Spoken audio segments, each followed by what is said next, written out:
So today we'll be talking about deadlocks. Last time we talked briefly about deadlocks. We had a very brief introduction. Last thing that we discussed was the necessary conditions for deadlocks. So conceptually, these are very important.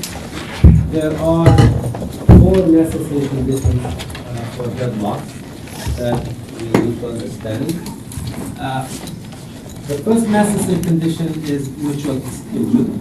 So if resources are accessed with mutual exclusion, you can have a deadlock. But if all resources are not accessed with mutual exclusion, in other words, if they are shareable, if all resources in the system are shareable, so multiple processes can access the resource at the same time, we will never have a deadlock. We have a deadlock because, remember, the simplest example of a deadlock is process number 1 is waiting for process number 2, and P2 is waiting for P1. Now, we will have a problem. P1 is waiting for P2 because P2 is holding some resource that P1 needs. But if this resource is shareable and both P1 and P2 can access it at the same time, then P1 will not have to wait. Right? So we will not have a deadlock. And holding and waiting. So we have a deadlock when we have processes holding and waiting. But if processes are either holding or waiting, but not both, we will not have a deadlock. Like you have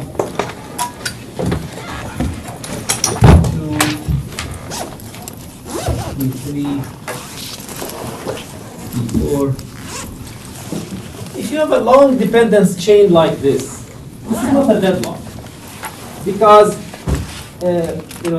you have processes here that are not holding and waiting. So process number 1 is waiting for P2, but it's not holding anything, and process number 5 is holding some resources that P4 is waiting for, but it's not waiting. So you have to have the processes that are involved in the deadlock must be all holding and waiting. No preemption. So if we have preemption and we can preempt processes, then we will not have a deadlock. Like P1 here is waiting for P2 because P2 is holding resource R. If we could just preempt P2 from R, take R from P2, and give it to P1, we will not have a deadlock. We have a deadlock when the resources are non-preemptive. Now, in CPU scheduling, we learned that most modern operating systems do preemptive scheduling. What does that mean? It means that the CPU is a resource that is handled by the system in a preemptive way. Modern operating systems do preemptive scheduling. They handle the CPU in a preemptive way, but other resources are not handled preemptively. And some resources are even, conceptually cannot be preemptive, like semaphores, for example. So if you have, a process is waiting on semaphore X, and this is a critical section, then posting X, and say the execution of this code in the critical section takes a long time, it doesn't make sense to preempt the process from the semaphore X. It makes sense, as we have emphasized, to preempt it from the CPU. It makes sense to take the CPU away from the process that is executing a big critical section. We can take the CPU, but we cannot take X. We cannot take X, it means that if I have other processes that are waiting on X, they must wait until this process posts X. Okay? So the CPU can be scheduled preemptively, and this makes perfect sense. But other resources like semaphores cannot be handled preemptively by the system because it doesn't even make sense to preempt a process. The whole point in doing this semaphore is not to avoid preemption, is to have this process complete this critical section without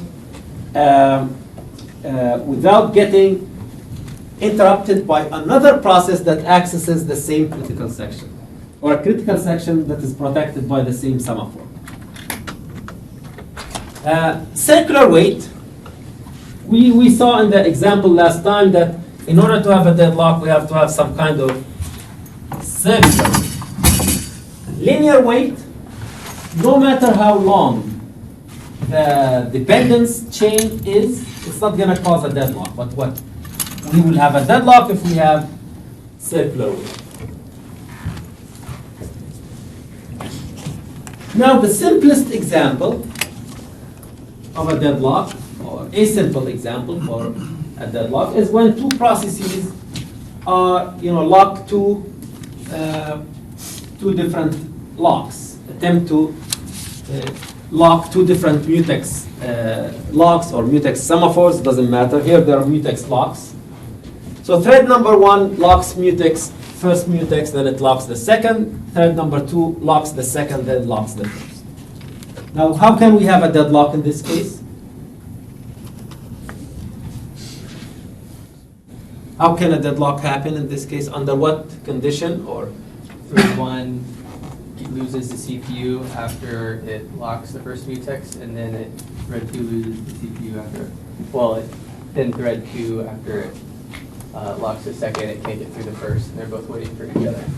Okay, so this is one scenario. If we have a single CPU and thread 1 locks the first lock, then it loses the CPU, then the CPU goes to thread number 2 and it locks the second mutex. And then at that point, thread number 1 has the first lock, thread number 2 has the second lock, and each one of them is waiting for the lock that is held by the other. So thread number 1 has the first lock but is waiting for the second. Thread number 2 has the second but is waiting for the first. And they're both waiting for each other. Now question, does thread 1 have to lose the CPU in order for a deadlock to happen in this case? Why not? So give me another scenario. So without losing the CPU. Thread 2 is... Okay. They're running concurrently on different CPUs. Yeah, exactly.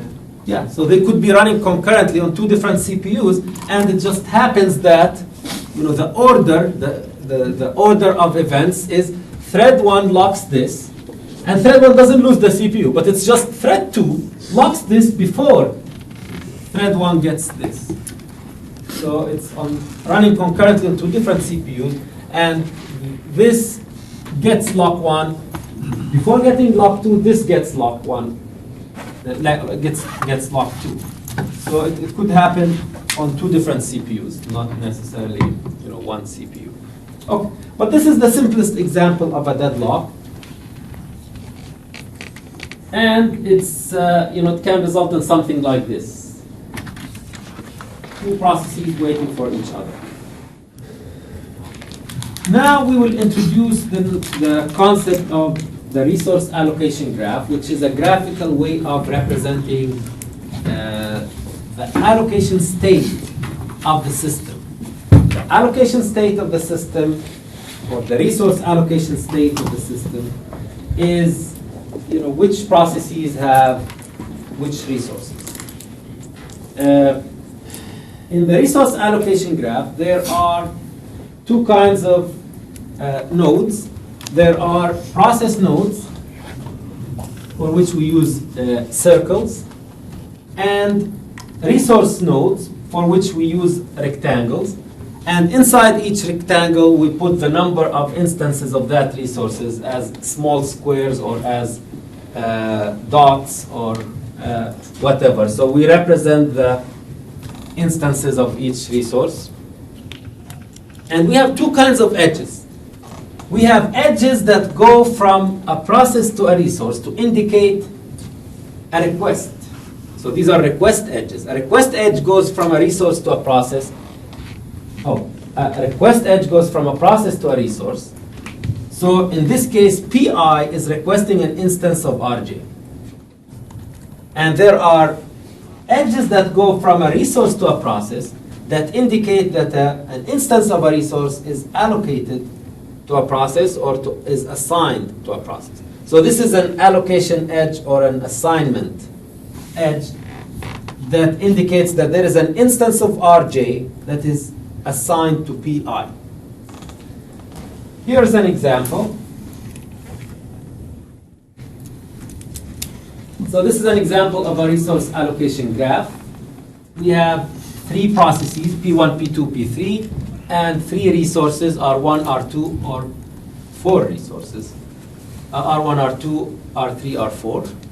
Now at this point, P1 is holding an instance of R2. So this is an assignment edge, and an instance of R2 is assigned to P1. So P1 is holding an instance of R2. And at the same time, it's waiting for an instance of R1. P2 is holding an instance of R2 and an instance of R1. So it's holding 2 instances and is waiting for an instance of R3. P3 is holding an instance of R3, but it's not waiting for anything. And R4 is an unpopular resource that nobody wants. So there are no processes that are requesting instances of this resource and no processes that are assigned instances of this resource at this point. Okay. So this represents the allocation state of the system. Now the question here, do we have a deadlock here or not? And why? Given this state of the system, do we have a deadlock or not? No. Okay. Yes or no? No. No. Why not? So. Because P3 is not waiting or anything. Okay, because P3 is okay. Yeah, go ahead. P3 is not waiting for anything, and what does that mean? Well, it means that eventually it's going to finish, which means P2 is going to get resource 3, and then P2 is going to finish, and it's going to release resource 1, which P1 will then get. Okay, No, great. like, Yeah, back down. yeah. You are absolutely right. So there is no deadlock here because there is a way of resolving this, or there is a scenario in which all processes will eventually make progress. So the easiest, it will start with P3 because P3 is just not waiting for anything. So if it's not waiting for anything, it will eventually finish. It will eventually, not necessarily finish, but it will eventually release the instance of resource R3 that it's holding. So when it releases the instance of R3, P2 now has been waiting for this instance. Now P2 will no longer be waiting, it will be making progress. But when P2 makes progress, it will eventually release this instance of R1 that P1 is waiting for. So when it releases this instance, P1 will make progress. So we could find a way for all processes to make progress. So there is no deadlock here. Okay. Now we will add an edge that will cause a deadlock. So we made P3 now holding and waiting. So in the previous slide it was only holding, now it's holding and waiting. Now it's waiting for an instance of R2. Now in this case, if you try to find a resolution or a way for all processes to make progress, you will not find one because they are all dependent on each other. A clear argument here that we have a deadlock. So let me give you a clear argument that we have a deadlock. P1 is waiting for an instance of R1, and that only instance of R1 is held by P2. So we know that in this case, we know that P1 is necessarily waiting for P2. because there is one instance of the resource, and the instance that P1 needs is held by P2. And P2 in turn is waiting for an instance of R3 that is held by P3, which means that P2 is necessarily waiting for P3. Now P3 is waiting for an instance of R2. Now is P3 waiting for P1 or P2? Both. No, not for both. Either. Either. Yeah, it's not both. It's either. It's waiting for one of them. Because if one of them finishes or makes progress, then P3 is going to get what it's waiting for. So P3 is waiting for one of P1 or P2. Is waiting for P1 or P2. Not P1 and P2. It's waiting for P1 or P2. But whether it waits for P1 or waits for P2, we will have a cycle. So in either case, one of these two possible blues. So what's in the blue is, I drew this in blue because it's not certain. One of them will, one of these dependencies is there, or it's the dependence is the or of these two dependencies. But in either case, whether we have this or this, we will have a cycle. And this means that these three processes are waiting for each other. And we have a deadlock. Okay. Now, I gave this argument because a cycle in the graph does not always mean that we have a deadlock. So that's why when there is a cycle in the graph, that means that there is a possibility of a deadlock. And we will have to do some further analysis to determine if there is a deadlock or not. Because here's a graph that has a cycle, but it doesn't have a deadlock. So here we have this cycle in the graph. The graph is cyclic, but we don't have a deadlock. Why? Is there more? Yes, in the back, please. Yeah. Because P1 is waiting for either P2 or P3, so and P3 is waiting for P4 or P1. So as long as one of the edges that isn't in the cycle finishes, then the deadlock is broken. Okay, well, this is not clear. Give me a specific resolution. So if P4 finishes R2, then P3 will be free to access R2. Yeah, exactly. If P4 finishes, then an instance of R2 will become available, and then P3 will get that instance. And when P3 gets that instance, P3 can make progress. And when P3 makes progress, it will eventually release this instance of R1. And when it releases this instance of R1, P1 will make progress. Yeah. So doesn't this have to do with the fact that each resource has more than one instance available? Okay, so that's a good observation.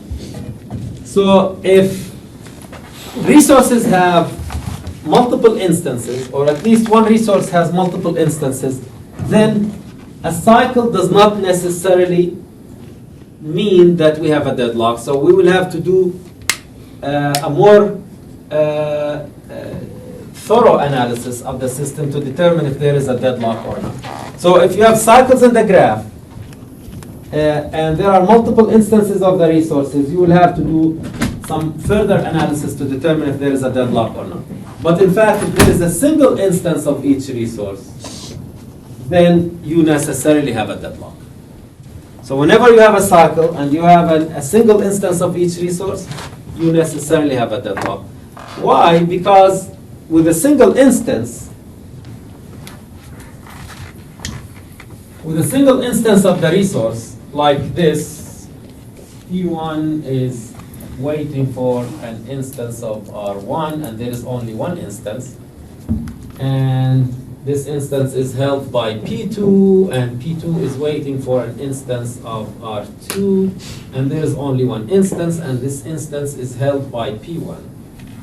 So in this case, we know that we have a deadlock because when a process is waiting for an instance of a resource, and there is only one instance, then this process is necessarily waiting for the process that is holding that instance.